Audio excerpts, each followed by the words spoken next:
هل أتاك حديث الغاشية وجوه يومئذ خاشعة عاملة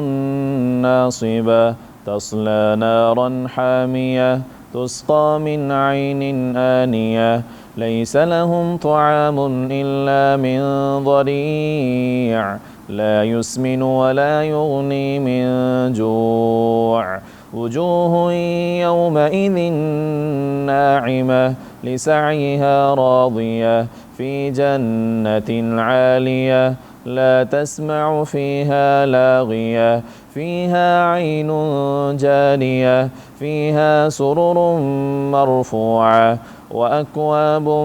موضوعة ونمارق مصفوفة وزرابي مبثوثة أفلا ينظرون إلى الإبل كيف خلقت وإلى السماء